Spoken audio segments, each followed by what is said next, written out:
Back to news. Nandamuri Taraka Rama క్రీడా ప్రాంగణం పాలకవర్గం ఎన్నుకొని సంవత్సర కాలం పూర్తయిందని, ఈ సంవత్సర కాలంలో పలు అభివృద్ధి కార్యక్రమాలు చేపట్టామని ఎన్టీఆర్ స్టేడియం కార్యదర్శి దామచర్ల శ్రీనివాసరావు తెలిపారు. నేడు స్టేడియంలో నిర్వహించిన మీడియా సమావేశంలో పాలకవర్గ సభ్యులు పాల్గొని మాట్లాడారు. అత్యుత్తమ ప్రమాణాలతో స్విమ్మింగ్ పూల్ అభివృద్ధి, షటిల్ కోర్టు, వాకింగ్ ట్రాక్, జిమ్ములను మెరుగుపరచడంతో పాటుగా జాతీయ స్థాయి పోటీలు నిర్వహించేందుకు వీలుగా తీర్చిదిద్దామన్నారు. చాలా చక్కగా వాళ్ళందరికీ ట్రైనింగ్ ఇస్తూ ఉన్నారు. సిల్వర్, బ్రాంజ్ మెడల్స్ కూడా సాధించారు. నందమూరి తారక రామ క్రీడా ప్రాంగణం పాలకవర్గం ఏర్పాటై 1 year అయింది. ఆ సందర్భంగా మమ్మల్ని ఎన్నుకున్నటువంటి ఈ స్టేడియంలో మెంబర్స్ అందరికీ కూడా కృతజ్ఞతలు తెలియజేస్తూ ఉన్నాం.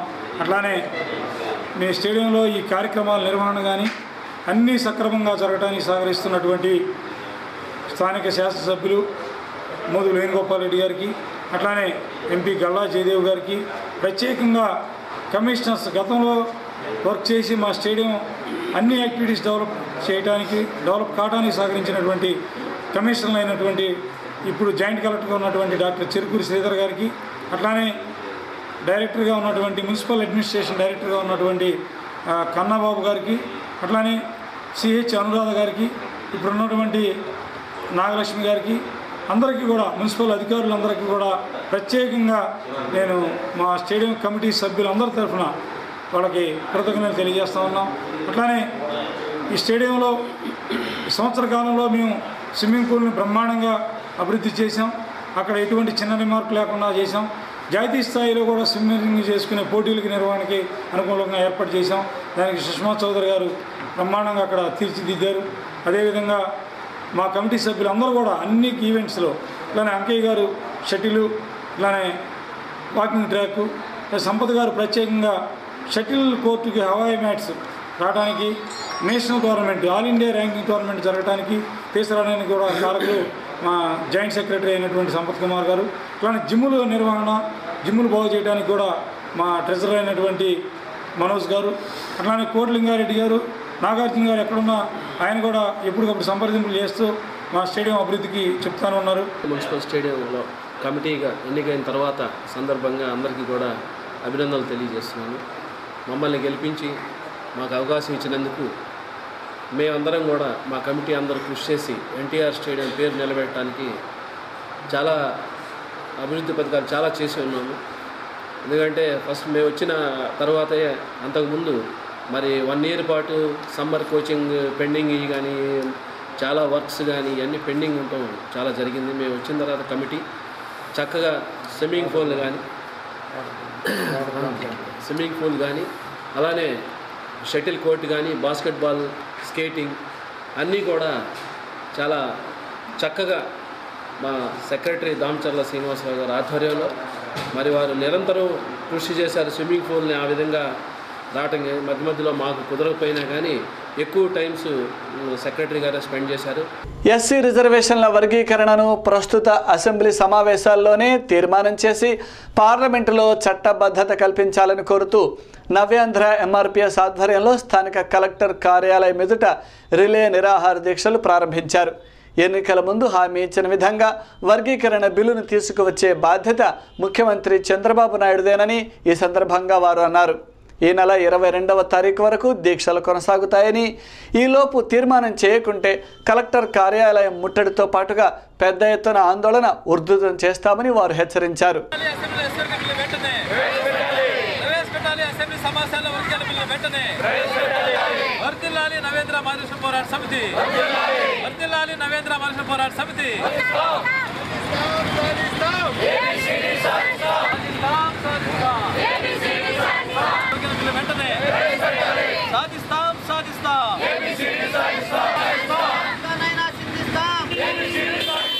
ప్రస్తుతం జరుగుతున్న అసెంబ్లీ సమావేశాల్లోనే షెడ్యూల్డ్ కులాల రిజర్వేషన్ వర్గీకరణ బిల్లుకు చట్టబద్ధ కల్పించి పార్లమెంట్లో వర్గీకరణ బిల్లు చట్టబద్ధ కల్పించే విధంగా తెలుగుదేశం పార్టీ ప్రభుత్వం చంద్రబాబు నాయుడు గారు చొరవ చూపాలని ఎంఆర్పీఎస్గా, నవ్యాంధ్ర ఎంఆర్పీఎస్గా డిమాండ్ చేస్తూ ఉన్నాము. ఈరోజు చంద్రబాబు నాయుడు గారు ఎన్నికల ముందు మాదిగ జాతి ఓట్లు ఉపయోగించుకొని తెలుగుదేశం పార్టీ అధికారంలో వస్తే నేను మాదిగల్లో పెద్ద మాదిగని అవుతాను, మాదిగ జాతి రుణం తీసుకుంటానని చెప్పేసి చెప్పు కొట్టాడు, తప్పు కొట్టాడు. ప్రభుత్వం ఏర్పడి దాదాపుగా 2 ఏళ్లు కావస్తున్నప్పుడు కూడా షెడ్యూల్డ్ కులాల వర్గీకరణ విషయంలో తెలుగుదేశం పార్టీ చంద్రబాబు నాయుడు గారు జాప్యం చేస్తూ ఉంటారని నవ్యాంధ్ర ఎంఆర్పీఎస్గా ఖండిస్తూ ఉన్నాము.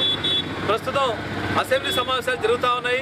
ఈ అసెంబ్లీ సమావేశాల్లోనే షెడ్యూల్డ్ కులాల రిజర్వేషన్ వర్గీకరణ విషయం మీద తీర్మానం చేసి పార్లమెంటుకు పంపించబోతే మా నిరసన కార్యక్రమాలు 22వ తేదీ వరకు కూడా కొనసాగుతూ ఉంటాయి. పింఛన్లు నిత్యావసర వస్తువుల పంపిణీలో జిల్లా ముందు వరుసలో ఉన్నదని, ప్రతి నెల మొదటి 3 రోజుల్లోనే 80% పింఛన్ల పంపిణీ జరిగేలా చర్యలు తీసుకోవాలని కలెక్టర్ కాంతిలాల్ దండే అధికారులను ఆదేశించారు. జడ్పీలో వివిధ అభివృద్ధి పనులపై సమీక్ష నిర్వహించిన కలెక్టర్ ఈ సందర్భంగా అధికారులకు పలు సూచనలు చేశారు. ఎన్టీఆర్ రూరల్ హౌసింగ్ క్రింద జిల్లాకు 18,000 గృహాలు, అర్బన్ హౌసింగ్ క్రింద 24,000 మంజూరయ్యాయని, జనవరి మొదటి వారంలోపు లబ్ధిదారుల ఎంపిక పూర్తి చేయాలని కోరారు.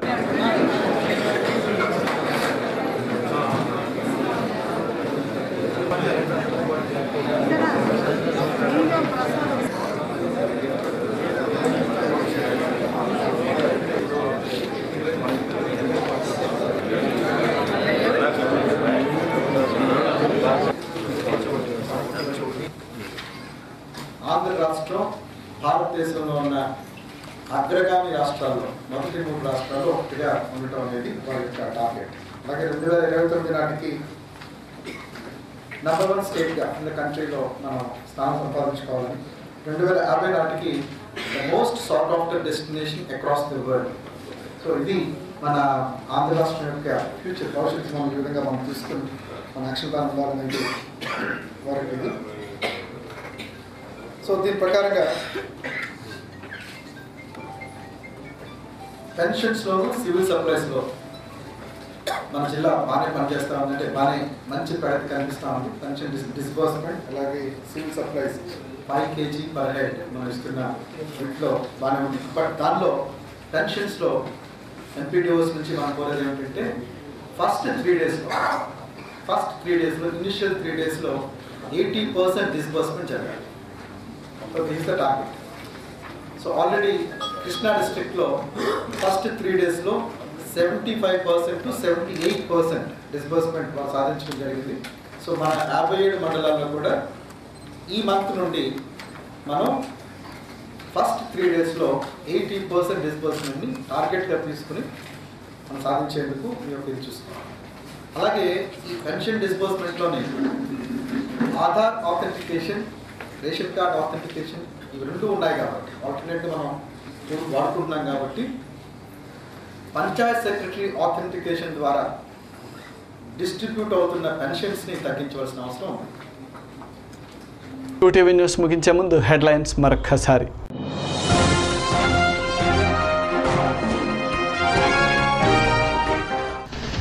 ఎస్సీ వర్గీకరణ బిల్లు తీర్మానం చేయాలని కోరుతూ ఆర్డీఓ కార్యాలయం వద్ద ఎంఆర్పీఎస్ ఆందోళన.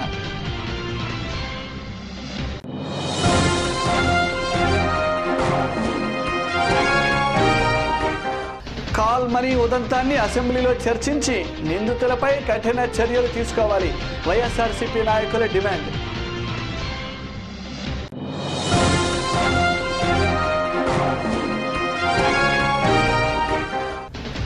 మున్సిపల్ కార్మికుల సమస్యలు పరిష్కరించే విధంగా ప్రభుత్వం చర్యలు తీసుకోవాలి, ఏఐటీయూసీ నాయకులు మాల్యాద్రి. ఇవి ఈరోజు విశేషాలు. మరిన్ని వార్తలతో మళ్ళీ కలుద్దాం. నమస్కారం.